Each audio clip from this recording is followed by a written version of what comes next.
Jam Yearbook. I'm Matt. And I'm Jim. We're here to take you on a journey through the years as we explore the music in our lifetime and the impact it's had on us and the world we've lived in. Get your popcorn. Welcome to our summer blockbuster special. We haven't cranked out a special version in a while, and this is the season. We're gonna sing the entire episode. Right now. Goddamn right. I certainly hope so. I'm sure you have just as many happy memories of the movie theater as I do. Growing up, the movie theater was a really special place. When we were younger, I'm sure, and I know this from experience, it's a convenient babysitter, but kids are more than happy to go. And the older we got, the movies became a hangout to meet friends or go on a date. Or worked at. My high school job was at the local movie theater Matt is talking about. And I have incredibly fond memories of experiencing or witnessing nightly what he just described. The 70s, 80s. Well, I wasn't working in the 70s and 80s really, but and even the early 90s, that's when I was there. When we were growing up, those were peak soundtrack years. And Matt, you and I, for a couple of guys who love music, movies were a great way to hook us in.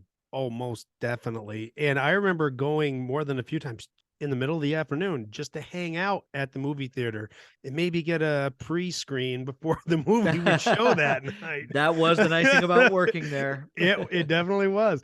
I don't watch too many movies now outside of like Marvel. There comes a time where you've seen enough movies and you think you know every conceivable plot and twist and character trait. There's going to be a MacGuffin and all the trials and tribulations that follow. I agree. It's unfortunate that suspending belief becomes more work as I've gotten older. And let's make things clear right here, Matt. This is like The Cure. Just because I like some musicals doesn't make me a fan of them all. So get that out of your head right away. But I've probably gotten to take in quite a few more than you, especially the recent ones, because I know parenting slows down while you have time to watch and it causes selectiveness. Oh, you're not kidding. I know when my kids were younger, my viewing experience skewed towards just about anything animated, just like when we were younger. As far as the theater goes, I already said the Marvel movies, they've played the biggest part in them growing up. You think about it, Iron Man came out in 2008. My kids were 3 and 6. So other than Pixar, Disney didn't have much to offer that interested them. Yeah. While my kids never really got into Disney, those were a big part of our generation's youth. So let's start there. We grew up with Disney and the Muppets. Before Star Wars came out, Disney could have been mostly what I would have seen for movies. But how big were they for you growing up? Even though they always had music, they didn't seem to be as musically dominated in our years of growing up in the cinema, maybe until The Little Mermaid came along. And then it seemed like all hell broke loose. A big exception I remember as a kid was going back in time to movies like The Jungle Book. Oh, I remember seeing all of them. They re-released them in the theater quite often. I remember seeing like Snow White, Cinderella, all those princess ones, Dumbo, Pinocchio, Peter Pan. But I have two that are tied for my favorite, and The Jungle Book is one of them. Disney movies have always been little musicals. We've kind of talked about that before, but I was more open to that kind of thing when I was younger. Some are really out of balance, though, between the music and the dialogue. The Jungle Book is full of spectacular voice talent, especially Louis Prima as King Louis. The Jungle Book, it's just a fun movie. These movies were out long before top 40 charts by decades. I don't think it was until, maybe a little bit of Little Mermaid, but I think the really big one was Beauty and the Beast, where commercial singles were viable from these movies, or where they saw that there was a definite market from them, probably when Little Mermaid opened the door back up to Disney possibly being able to dominate box charts. Yeah, I think that's right. But I'm going to guess right now, you said you had two favorites, that the second one was Robin Hood, because of the opening sequence and the whistling was always something I enjoyed as a kid. You really know me, man. Yeah, Robin Hood is the other one. Those two are tied for my favorite Disney movie. Phil Harris voiced Little John and Baloo, so I kind of have that connection between those two. They've just always been connected. And Roger Miller wrote and performed some of the songs in Robin Hood. Oh, he yeah, voiced I the forgot rooster. that. Yeah, he voiced the rooster that provided the narration. He wrote the song Whistle Stop. That's at the beginning of the movie, the one you're most likely referencing. That Whistle Stop and the Andy Griffith Show, the two best whistle songs ever. Yeah, they are. And I admit, just like you, I'd seen pretty much all of them. But for me, even the recent ones, the formulas don't really ever change, but that's common in children's films. I do think they've made a noticeable effort to empower young girls, though, by not continuing the damsel in distress needs rescued by the big strong man theme. The films are now dominated by proudly independent young heroines. And I have to highly recommend Moana. The song You're Welcome, sung by no one else other than Dwayne Johnson, The Rock. It's a great song, but the movie's great. It's probably my favorite since the ones I grew up with. Yeah, I still have yet to see that whole one. What I've seen, I'm like, oh yeah, that looks actually pretty cool. I like the animation that they have in that. Yeah, it's good. And uh, movies, yeah, we've already kind of hit on that. They repeat the same motifs throughout it because sometimes they just have to keep hitting the same age demographic. Oh, that's So it. Yeah. kids aren't going to want to watch an old movie. They're going to want to go and see a new movie, right? Yep. Yep. So yeah, but it is good that they got away from that damsel in distress because that's just not in the times, obviously. No, no. And then moving along, we have the Moving right Muppets. along. Moving right along. Footloose and fancy free. They were the other dominating force in my entertainment world. We've had so many opportunities to bring them up during the show, and I don't think people mind at all. So many of the artists we've talked about have appeared on the Muppet Show. Paul Simon, Elton John, Debbie Harry, John Denver. The Muppets are a unifying entity of our generation. I still walk the halls at work or the grocery store, and a Muppet song will pop into my head, and I gotta sing it. It's great music. Yeah, I've got a story for you here. The Muppets Take Manhattan was always one of my favorite movies. I did like the Muppet movie, and I like the Great Muppet Caper, but for some reason, the Muppets Take Manhattan, and then it led into the Muppet Babies cartoon. There was something about that I really liked. But Kermit and Miss Piggy get married at the end of the movie. Fast forward to being 28 years old and newly married. I went out and bought the DVD for this movie. Linda had never seen it.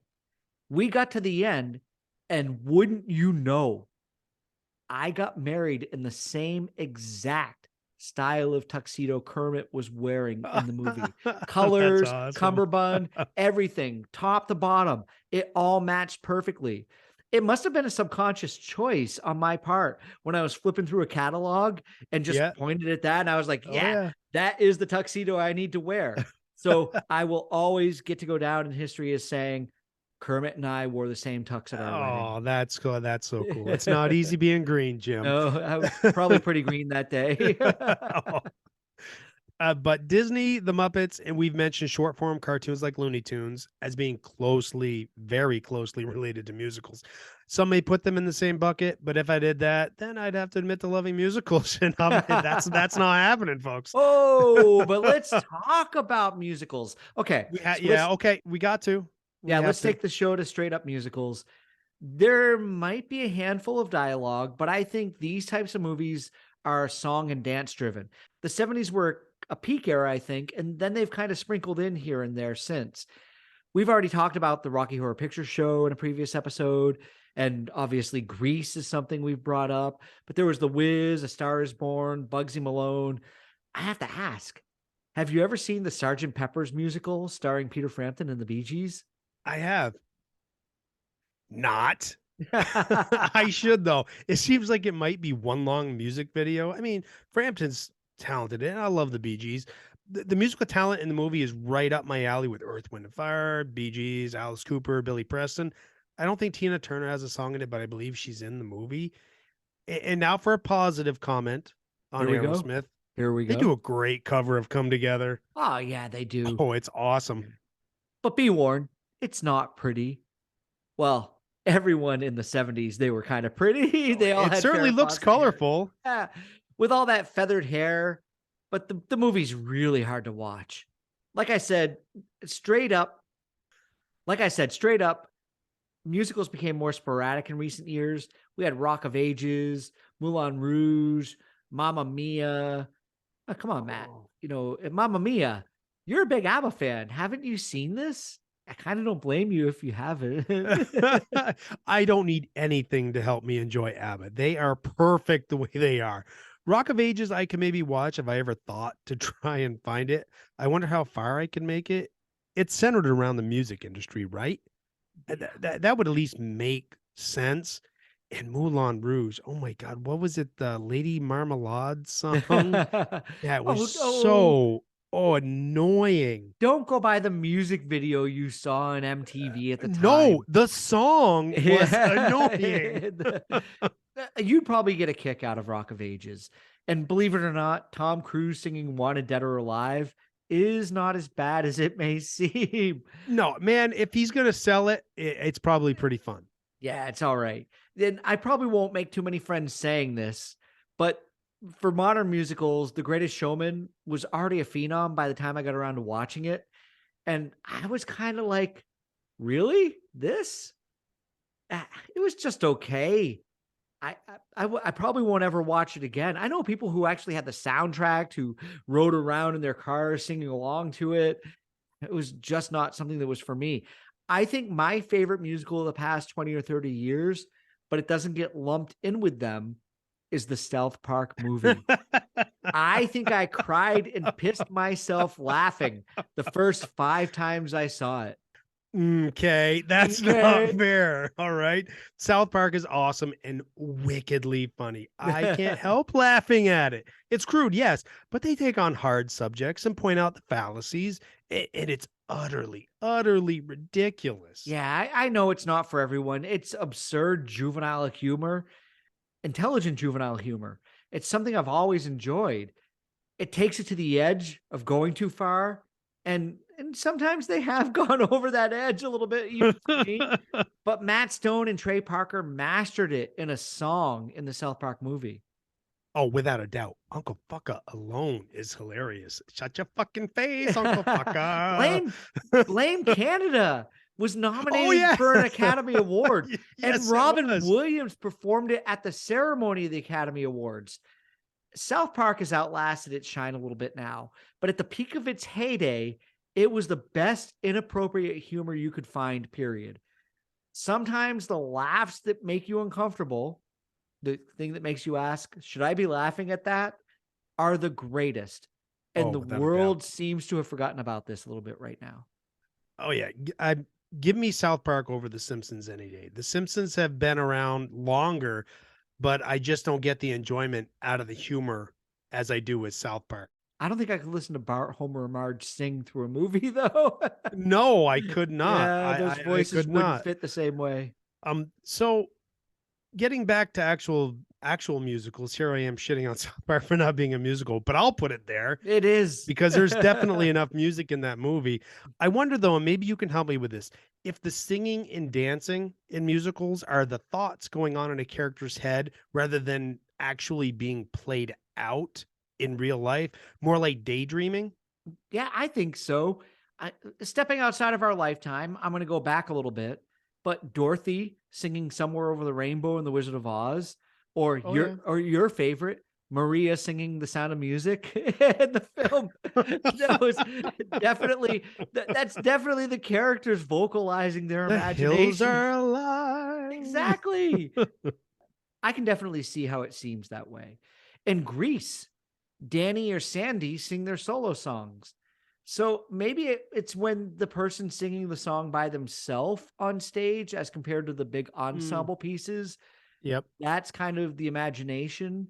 And maybe when it's the starstruck lovers on stage and they're singing to each other, that's their imagination of everything building up to the kiss or the dance or whatever comes. But okay, getting away from musicals because I know they're not your favorite thing to talk about. Yeah. There's a Hey, we've talked about musicals for enough. Yeah, Yes, let's move along. yeah. There's a lot more we can move on to. What about movies that are driven by music itself? I think musicals started to fade away, and soundtracks in the 1980s took films in a different direction. Oh, definitely. I mean, the 80s were the golden age of soundtracks. So many charted. I bought so many of these things. The movie and the soundtrack, they work together, promoting both to success. Ghostbusters, Top Gun, Flashdance, Footloose, The Big Chill. Purple Rain, anything from John Hughes. When the songs are played in the movie, it was like mini music videos. There had to be a montage with a hit song blaring. Oh man, Footloose. What a classic time for soundtracks. Oh, Kenny Loggins was a master at them. Caddyshack, Footloose, and Top Gun all had great theme songs by him. he was one stop shopping. Oh, When they he made a movie, it's like, call Kenny Loggins right Oh, now. We need yeah, a song. definitely. And those songs are fatigued for me now, sure, but the inner kid in me still loves them. I could spend an entire episode professing my 12-year-old love for Footloose. Yes, he can. I can attest to that. He loves that song. I just about wore out a 45 of that song. Yeah, I I think couldn't, I got to a point where I could not listen to that song. Even as being like 14, 15, I could not hear that song anymore because I played it so much. I loved it. And then Back to the Future. Oh, yeah. And anyone who listens to this show knows it's a mutual film that we both loved. Who doesn't love this movie? It's a perfect movie. It's universally respected as that. Recently, Michael J. Fox was asked about if they should reboot Back to the Future, and his answer was, well, could anybody do it better? No, please No, don't. they couldn't, but they couldn't do it better. If they did, they tried to make it like heavy. Well, I think the thing that people were looking for was a revisioned future because we've now reached the future of Back to the Future, and it's Oh not what it yeah. was in the movie. Yep. Well, they could maybe approach it as being his kid does something similar, Yeah, but they don't need to that's too touch it. contrived. I think something that everybody needs to know is Robert Zemeckis actually has it in the contract of that film that it never gets remade. Oh, really? Yep. Thank you. Yep. Thank you, Robert Zemeckis. Yeah. I thought you were going to pick up on my heavy line. No, no, no. So in his lifetime, that movie will never get remade. I love that. That's awesome. Yes. Huey Lewis and the News wrote The Power of Love and Back in Time for the movie, and they were one of the biggest things going. Huey was reluctant at first. He said he didn't know how to write music for a movie, but was assured by the production team that they could write whatever they wanted. After they wrote Back in Time, he realized maybe it wasn't so hard to write for a movie after all. Were you like me when you saw Back to the Future in the movie theater for the first time? You were like, "That's Huey Lewis" when he shows up. Goddamn right I Yeah. was. I made sure everybody in my vicinity knew. I knew that was Huey Lewis up there because Huey Lewis, right here, he was everything to me. Oh, I yeah. loved that. Oh, Oh, I yeah. loved Yeah. you. Oh, you too. I mean, Huey Lewis and the News. They Yes. were the thing. Yeah, they were the 80s for us. But also a big part of the 80s were Rocky movies. And there was nothing better than Rocky montage training scene. They transformed cinema. Montages were the biggest thing in all action movies. And in Rocky 4, 31.9% of that film is montage music with him changing. That's almost a third of That the is such a movie. funny stat. But at the same time, nothing beats Rocky 3 and seeing Sylvester Stallone and Carl Weathers at the end of the Eye of the Tiger training scene. It could have been the Rocky scene. I don't know. I'm just going off the cuff here.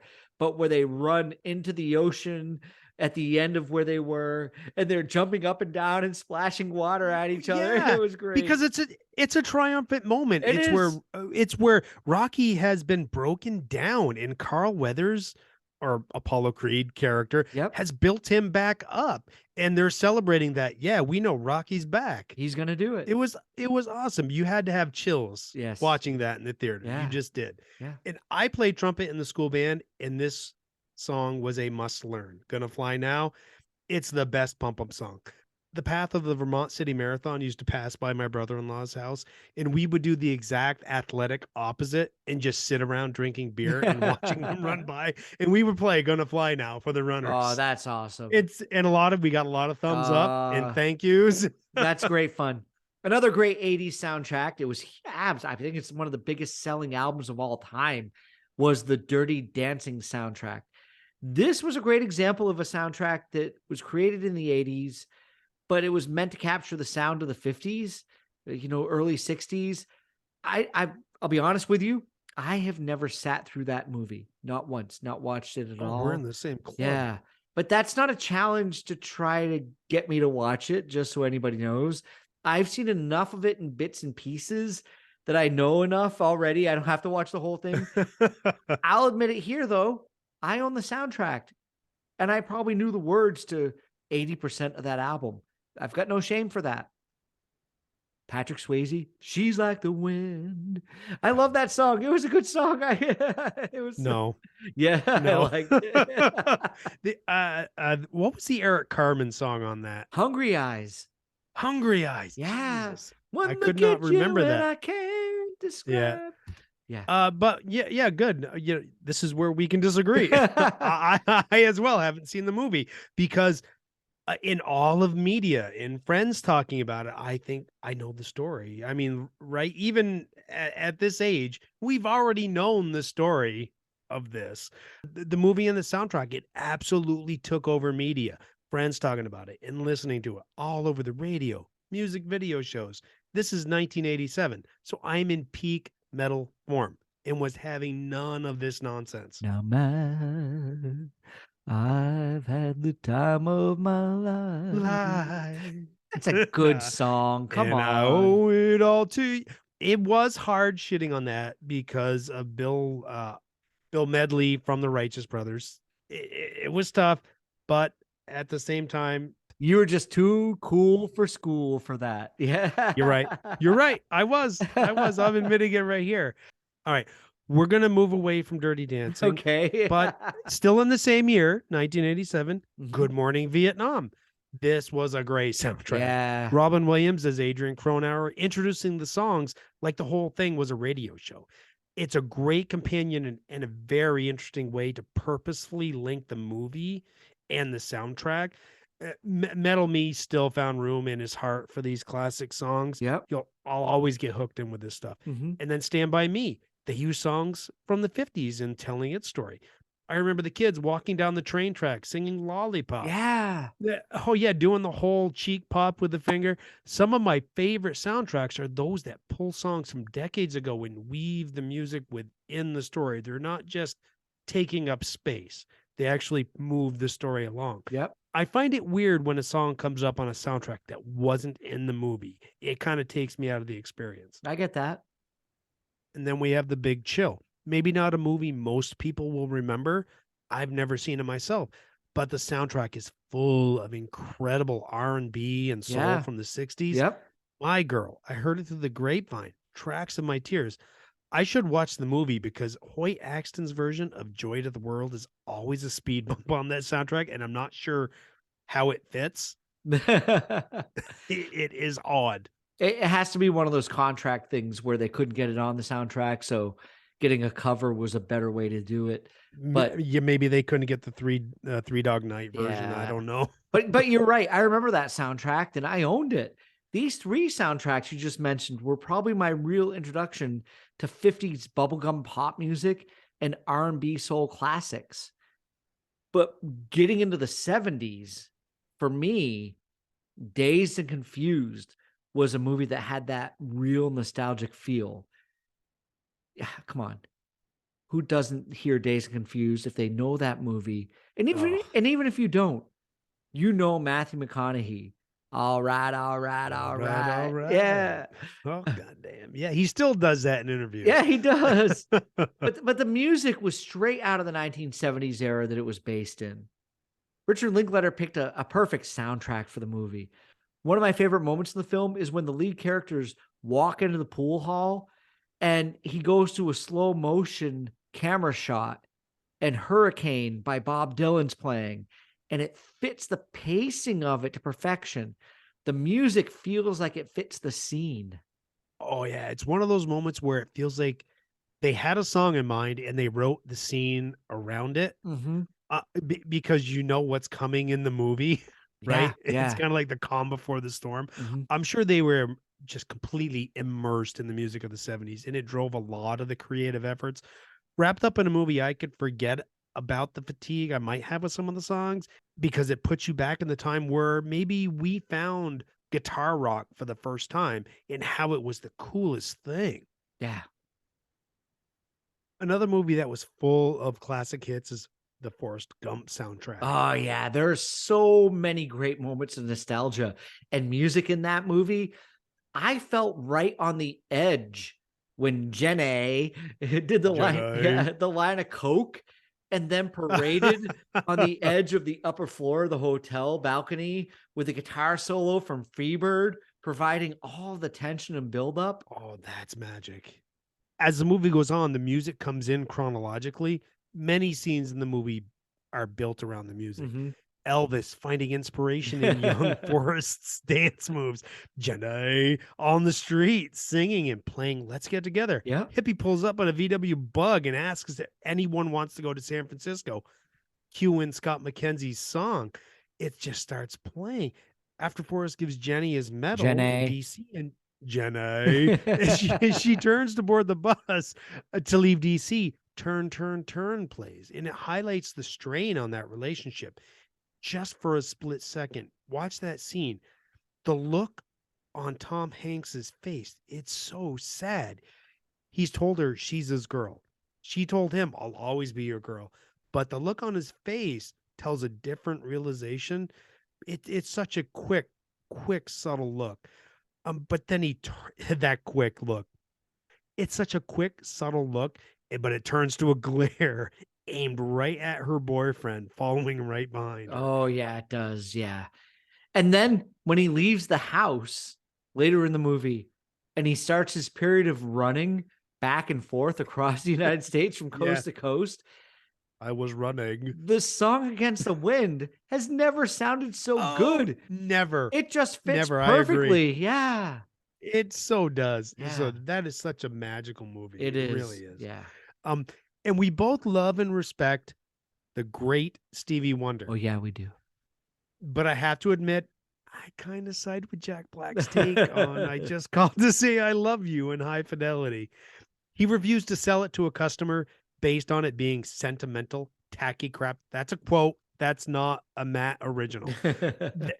That stung me a little bit because it kind of rang as true.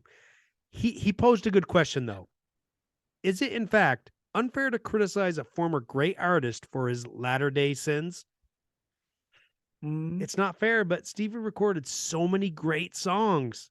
He may not have had any more in him because he wrote so many. He wrote more, far more than his fair share. Plus, it's one of his best-selling songs. It won awards, and I sang the shit out of that song back in the day. Look, I'm not going to disagree with you about the sentiments No. Love because, Stevie, right? yeah, I used to sing along with it back in the day. But there was a lot of music that I'm more forgiving about that I sang along when I was 12 years old. And I think the point I get from what you're saying is that retrospectively, I Just Called to Say I Love You isn't a timeless song. It fit the time period it was released in. It didn't push Yeah, exactly. boundaries or Yep. break new ground. And people had grown to expect that from Stevie Wonder. Not on a soundtrack, but along with Ebony and Ivory, which Oh, also I yeah. used to sing along to. Yeah. This is kind of where he aged out, unfortunately. So moving along before we over romanticize Stevie Wonder because we know we love him. I've always said if there's one person's record collection I would love to have, it's Quentin Tarantino's. The music he chooses for his movies is usually incredible. The visuals in his movies are so strong, you can't help but have an association burned into your brain with that music. Mhm. Pulp Fiction alone. If Bruce Willis wasn't singing along with the Statler brothers, Flowers on the Wall, I don't know when that song would have come back into my life. Oh, that soundtrack, a continuous play in my apartment when it came out. Because of Tarantino, a bunch of barely 20 somethings in the 90s were hanging out at my place, grooving to Dick Dale and Dusty Springfield. And that's the thing. He keeps these songs relevant Yeah, he because does. they're Yep. great. Yep. So many songs get forgotten that are so awesome. His use of R&B, soul, surf, rock songs that are maybe closer to the fringe than mainstream from Kill Bill on, he used a lot of spaghetti western music from Mhm. Ennio Morricone. Yeah, he did. Whatever he chooses makes me pay attention. He uses distinct strong songs that make an impact. We've mentioned before how Stuck in the Middle with You can't be heard without thinking of Reservoir Dogs. Al Hurt's masterful trumpet piece, Green Hornet and Kill Bill. It's really weird juxtaposed between that chaotic trumpet piece and this jet flying slow motion into Japan. And using Jim Croce's I Got a Name in Django Unchanged at the right time, he's mastered using music as a storytelling tool. Yeah, he has. For new movies, the Guardians of the Galaxy are the only ones I can think of that wholeheartedly embrace and put thought into the music they use. And the album covers aren't just an extension of the movie poster. Yeah, yeah. It's usually a mixtape and a cassette player. So it's Uh-huh. got character. No spoilers coming. Don't worry. I know there's a new movie out, but if you haven't seen it yet, go now. It's incredible. I enjoy the way the songs were woven into each story and being listened to by the characters openly and not just, background music. Not just the songs, but the devices used to play them. They're kind of like they show them because you connect to them and it connects you to the characters. Things like having the song being front and center, but then muffled and fade away as earbuds are being taken out. Yep, yep. These songs, it just the whole process, it makes them feel like part of the team. They're a character in the movie. There's frequent talk about Kevin Bacon and dancing. And for the longest Yeah. time, I couldn't listen to Hooked on a Feeling without thinking of Reservoir Dogs. Now it belongs to the Guardians of the Galaxy. When I hear Mr. Blue Sky, boom, Guardians. Choosing the right music can help endear a movie to people. Like Guardians of the Galaxy, they just know how to put it together right. Yeah, they do. They are those movies have so much heart in them, and it shows in the soundtracks too. Okay, so let me ask you before we move along, all of these movies and soundtracks we just talked about, I know we're both happy that they've drawn a new generation of classic sounds, but do you think, especially with, certain movies with sentimentality, that, dating to historical events like Good Morning Vietnam, are they included to really draw a sense of emotion behind the nostalgia? Does a familiar song help a person relate, make them feel more sadness, or experience a greater thrill in the cinema? Without a doubt, yes. Historical events, in specific right here, Vietnam, music definitely helps sets the time period. And having a war scene played over, maybe a more introspective song, it can show you both sides of the coin there. And obviously, during the Vietnam era, just taking this specific era of music, there's a lot of protest songs. Yep. So, yeah, you're definitely going to pick them because typically people come down on the or should come down on the wrong side of war in intentionally killing people. It's not right. Here's a horrible segue, but do you remember the Heath Ledger movie A Knight's Tale? Oh, yeah. God, it was terrible. You don't take a movie set in the Middle Ages and use classic rock as the fucking soundtrack. See what I mean? It's a discombobulated mess. I think this was around the time the word cringe started its Oh, rise. yeah. It made God bless Heath Ledger, great Joker, but Yeah, fucking Knight's Tale, he's an terrible. amazing actor, but it made no sense to me. And I was vocal about it at the time to the dismay of people around me who actually liked the film. Oh my God. Yeah, the soundtrack couldn't be more of a cash grab, right? Yeah. We Will Rock You, Lowrider, The Boys Are Back in Town. Just turn on the goddamn radio. You can hear the soundtrack for free. You don't need to pay for it. Mm-mm. In general, for me, music is the best and the most efficient way to spark an emotional response. Negatively, as you just heard, obviously, little 5-second rant there, but as well as positively, it goes to pairing the right song, character, and scene. There's a lazy way to do everything. When done right, yes, all emotions will be heightened. Oh, yeah, they will. All right. So before we get to our five, let's talk fictional bands and movies. It's not easy to write a film that's not only going to tell a story, but keep everyone involved in the movie based around a real original band. Yeah, or to write the music specifically for the movie, like Spinal Tap. The stars of the movie, Christopher Guest, Michael McKean, Harry Shearer, and Rob Reiner, also wrote the music. Just about every band I read an interview about in the 80s, This Is Spinal Tap could be their story. It's a nonstop giggle fest of a movie. And I can practically hear people yelling at us for not talking about the Blues Brothers yet. I get it. I love it. But it is essentially a covers album. Great renditions, I admit, great music, but I guess you could say the same about the Commitments too. Yeah, the Commitments. Yeah, I love this movie.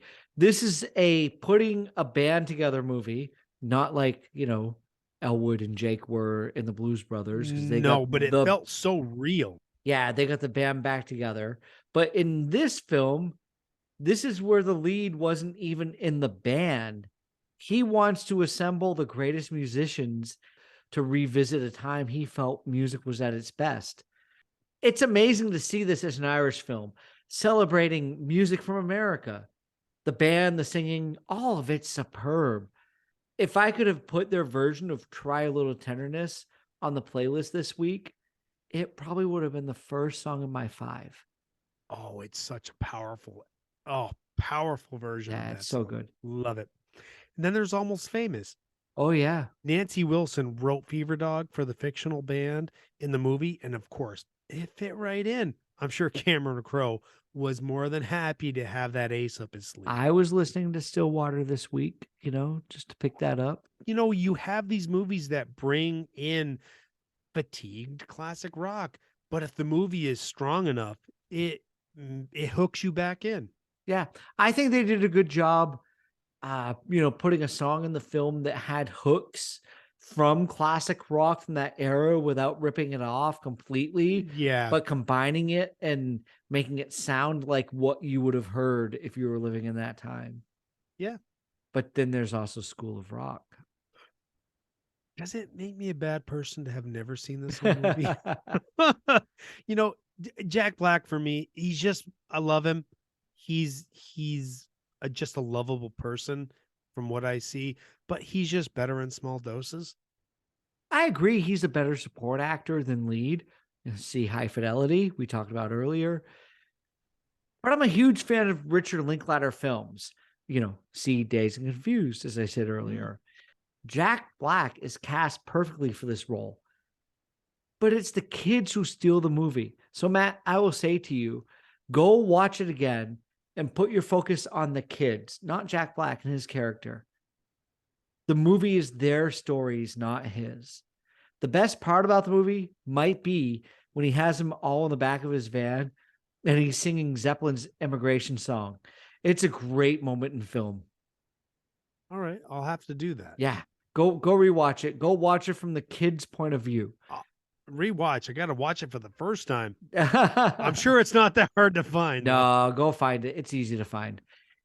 I'm going to say this before I go to our 5. Even though it was supposed to save the world, maybe we were better off without a Wild Stallions album from Bill and Ted.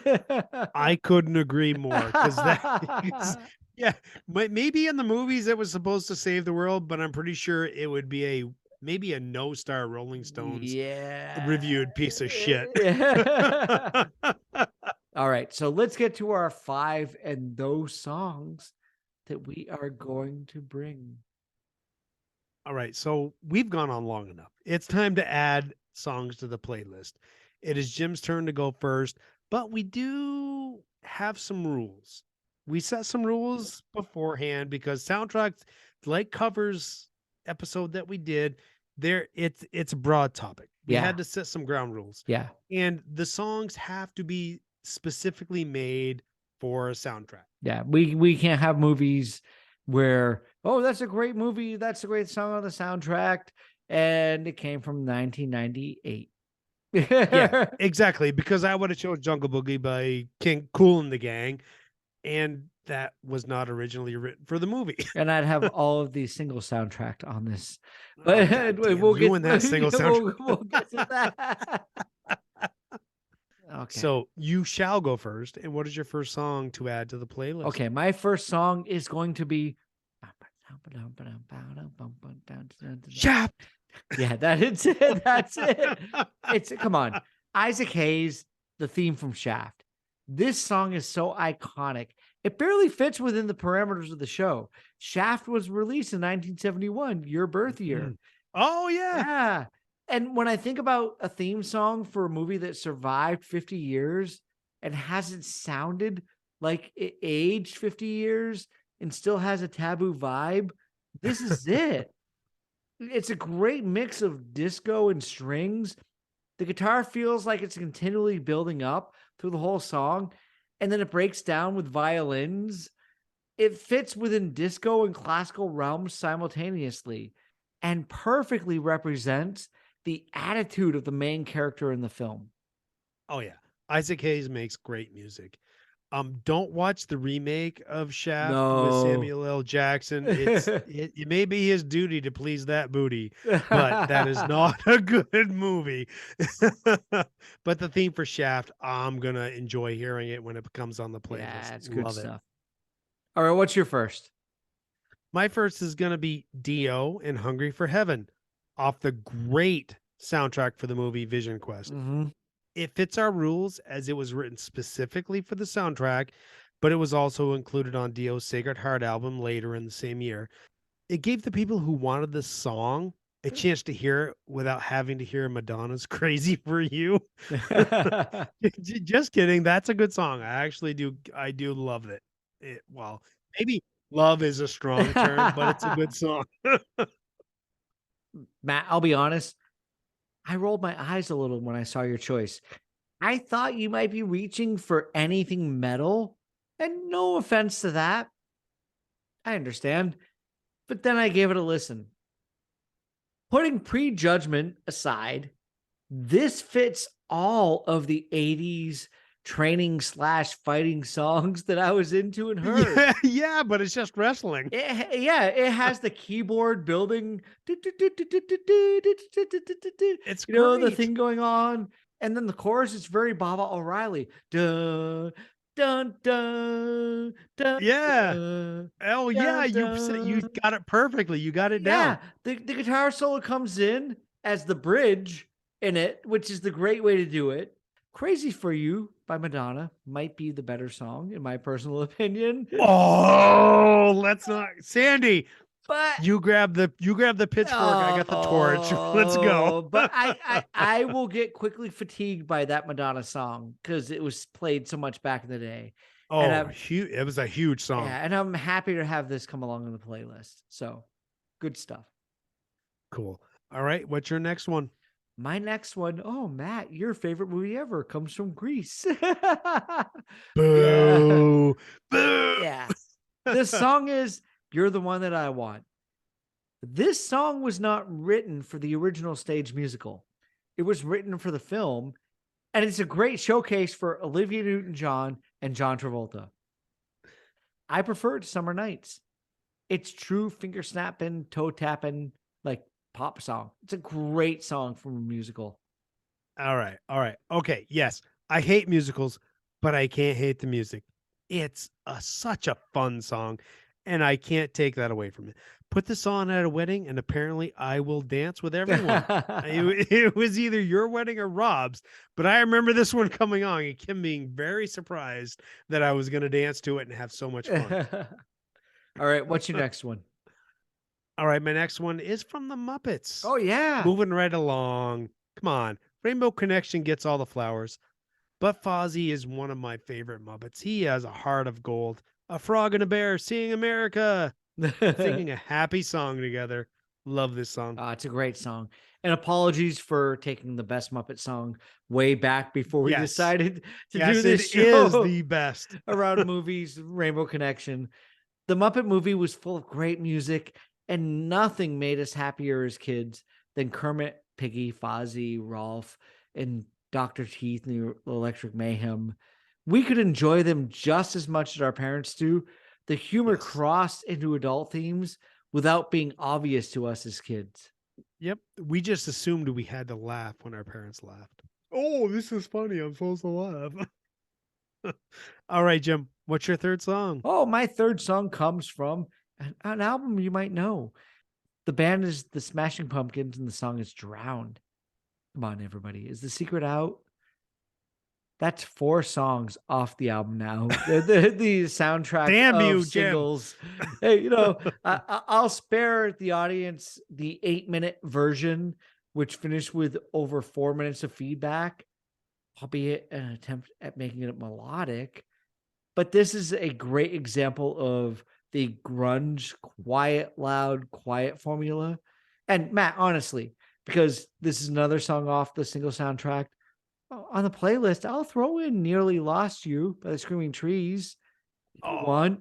And we can keep that our secret. That's between us and everybody Yeah. else who listens to the show. Oh, I'm all in. Let's do it. All right. You really won't stop until you have the entire single soundtrack on the playlist. Uh, I love it. You know, don't sweet talk or bribe me with the Screaming Trees. I love that album so much. I knew I should have taken another song from Purple Rain before I put my 5 into stone. I don't blame you. It's a good song, and I know you're a fan of the movie and this era of the Smashing Pumpkins, especially. So, Drown, it's a good addition to the playlist.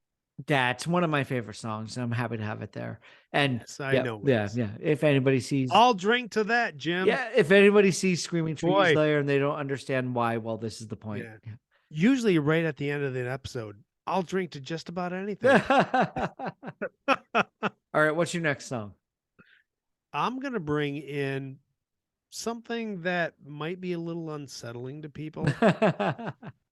Not only did John Carpenter write, direct, and produce his movies, he also scored the music for all but a handful. The Halloween theme is one of the most stressful, suspense filled songs ever, regardless if it's from a movie or not. One of the coolest movie melodies of all time. I know people who might legitimately be creeped out if this comes You're right. around on the playlist. Oh, yeah. I know I'll have to turn the lights on and keep my back to the wall if it comes on in the room I'm sitting in. Oh, yeah. Sorry if this comes on late at night and you fell asleep with your earbuds in while listening to the Jam Yearbooks playlist, Oh yeah. because that might be a little disturbing. All right, Jim, where are you going to take us for your next song? Well, my 4th song comes from the band The Wonders, and the song is That Thing You Do. The Oneaters. The Oneaters. The Oneaters. The Wonders. The Oneaters. Yeah. Yeah. That's the Wonders. I watched this movie with the guys from my former band, Cinderblock Baby. Talked about that in 1996, right after we'd broken up. It was like watching a romance movie with an ex right after breakup. And I think it all kind of hit us in the feels a little bit.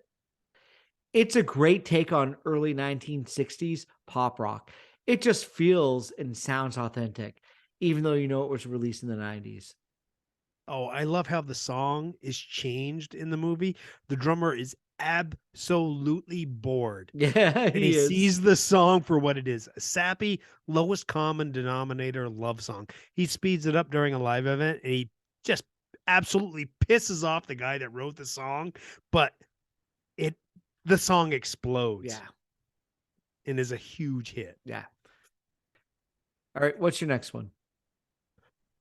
Well, my next song is a piece called Lick My Love Pump. It's in D minor, the saddest of all the keys, but it's Big Bottom from Spinal Tap. It's called Big Bottom because of all the bass guitars in the song, right? My apologies if you're in the mood for some adolescent humor when it comes on the playlist, but I had to have some Spinal Tap in my 5. Come on. Let's go. It's Spinal Tap. Oh, yeah, you do. And it can't go without saying, and no offense to everybody out there who will be like, oh, the moaning hearing this, but we have to turn the amps up to 11. Yeah, we do. Yeah. God damn it. This is as fun as music can be in a script to a film. This may be the best fictional band of all time. Some might argue that the Blues Brothers might be, but Jake and Elwood were performing and touring before their movie became a thing. Oh yeah, and we've already kind of covered that. The Blues Brothers, it was pretty much covers, but goddamn, Spinal Tap, they were writing this music, Oh yeah.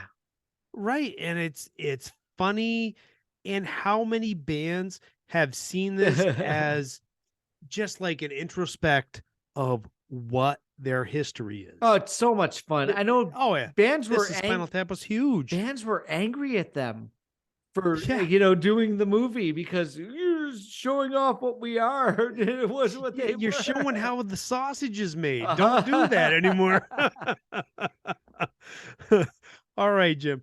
What is your fifth song? My fifth song is from a very obscure film, but I hope people go out and listen to it, at least this song, or watch the movie because the whole thing's worthwhile. It's Glenn Hansard and Marquita Glover, and the song is Falling Slowly. Matt, surprise! I'm Yay! bringing a very indie Matt sounding slow song to the show this week. I don't really know how much attention there was for this movie in the States. It's such a really nice film. I really enjoyed watching it. It's rags to riches, but the riches it's rags to riches, but the riches in this film is love and identity. I do not know this movie at all, but the songs, yes, and it's wonderful. You're hitting me right in the indie feels. As a duo, they go by the name The Swell Season. I couldn't recommend that album, the first album enough because that's the only one I know. But you'll be more than happy that you hit it up. And I'm more than happy to have it on the playlist. I Did do love that song a lot. That's a great one. I bring some Matt magic to the playlist? You certainly did. That is a great song. I love Awesome, that one so awesome, much. awesome. I'm glad to have it. All right, so what's your final song? All right, my final one in a movie that we have not talked about, and it's been on like the tip of our tongues, like two excited squirrels just wanting to shout it out. John Cafferty and the Beaver Brown Band, On the Dark Oh Side. yeah. The one movie we both share an equal admiration for, Eddie and the Cruisers. Mm. This movie gave me just as much inspiration to first pick up a guitar as any band ever did. Whenever I would see it on TV or HBO, I had to stop and watch it. The only other movie like that is either Star Wars or Jaws. It didn't matter if it just started or was about to end. I practically wore out our Betamax copy. Yeah, Jaws. I have to watch that goddamn movie. I don't know what it is about that thing. One of the best dollars I ever spent was finding a vinyl copy of this in a used bin. Oh, Practically mint oh. condition. It's a prized possession because I love that music so much. On the Dark Side is the signature song from the movie, the soundtrack, and this band. They didn't achieve much success beyond this movie. There's only so much room for Springsteen type bands, anyways. And it's the movie. Great ending. Is he really dead? Oh, hearkening to Jim Morrison and Elvis. Great movie. Eddie and the It had Cruisers. that feel to it, and I loved it so much. I watched it recently and found that it can still be a comfort movie for me. It hasn't aged one bit. And now today, if I hear the songs from this album, I can't help but daydream that I'm Eddie up on that stage Oh, leading the yeah, Michael cruisers. Perry did such a great He did job. such a great job lip syncing to the movie. And I was convinced as a kid that he was the singer. The voice and his face just fit perfectly.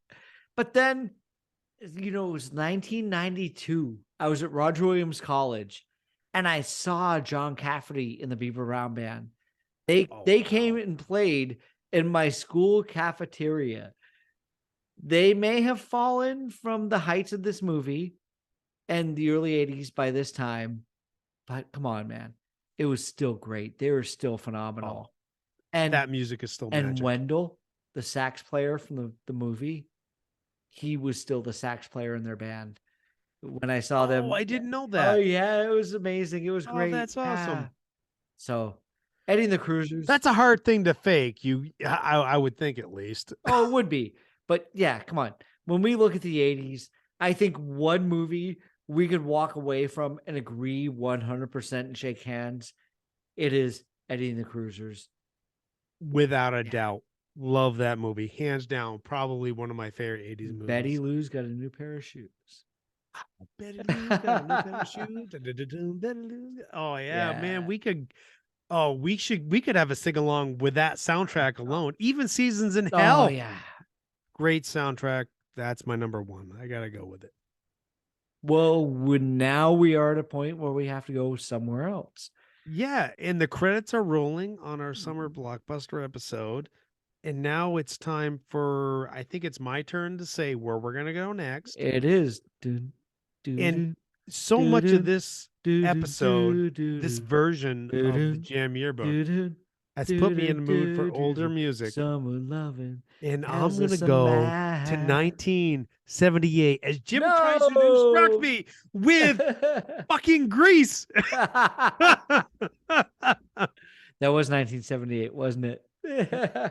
Yeah, goddamn, you got me. Grease is 1978, isn't it?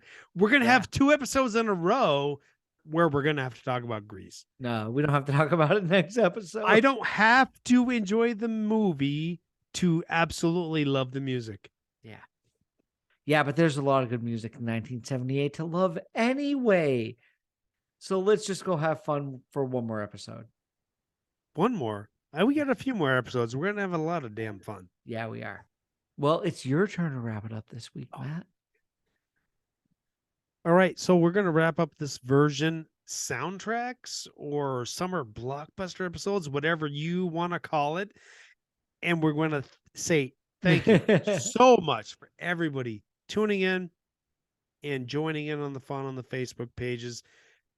And we will see you next time for version 1978. It is going to be spectacular. Yes, we will. Make sure to give us a like on any of the social media you see us on, be it TikTok, Facebook, Instagram. We are out there on everything, and we could really use a little thumbs up, click like, anything like that. We appreciate please you follow. for listening. Please follow. And if there's a hashtag beer thing, we'll follow it. Let's go. Well, like Matt just said, we'll give you beer. So yeah. But everybody, thank you very much for tuning in. It's been great. See you next time for version 1978. Peace, love, and podcast.